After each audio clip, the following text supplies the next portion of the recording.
Mahkamah Internasional pada Jumat, tanggal 2 Februari tahun 2024, memutuskan akan mendengarkan masalah terkait tuduhan genosida yang dilakukan Ukraina di timur negaranya. Kyiv meminta pengadilan untuk menyatakan bahwa negaranya tidak melakukan genosida di Ukraina Timur, seperti yang diklaim Rusia sebagai dalih untuk menyerang negaranya.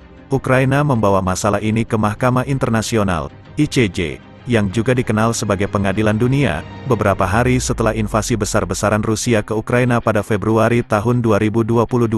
Dilansir dari Reuters, hakim memutuskan bahwa pengadilan memiliki yurisdiksi untuk mengadili hanya sebagian kecil dari kasus awal. Para hakim juga menolak permintaan Ukraina untuk memutuskan apakah invasi Rusia melanggar Konvensi Genosida 1948 atau tidak. Sebaliknya, panel yang terdiri dari 16 hakim mengatakan mereka akan memutuskan pada tahap selanjutnya apakah Ukraina melakukan genosida atau tidak di wilayah Donetsk dan Luhansk di Ukraina Timur yang kini diduduki Rusia. Penting bagi pengadilan untuk memutuskan masalah ini, bahwa Ukraina tidak bertanggung jawab atas sejumlah tuduhan genosida yang dituduhkan secara keliru oleh Federasi Rusia bahwa Ukraina telah melakukannya, kata perwakilan Ukraina Anton Korinevich kepada wartawan di ICJ. Dia menambahkan bahwa perintah darurat yang dikeluarkan pengadilan pada Maret tahun 2022 agar Rusia segera menghentikan operasi militernya di Ukraina juga penting untuk tetap berlaku.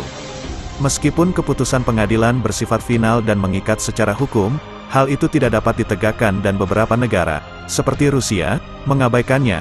Dalam persidangan pada bulan September tahun lalu, pengacara Moskwa mendesak hakim untuk membatalkan seluruh kasus, dengan mengatakan bahwa argumen hukum Kyiv cacat dan pengadilan tidak memiliki yurisdiksi.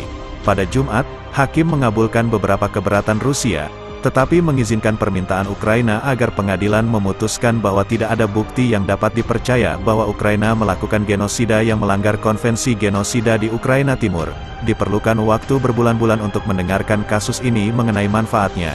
Ukraina sebelumnya berpendapat tidak ada risiko genosida di Ukraina Timur, tempat mereka memerangi pasukan yang didukung Rusia sejak 2014.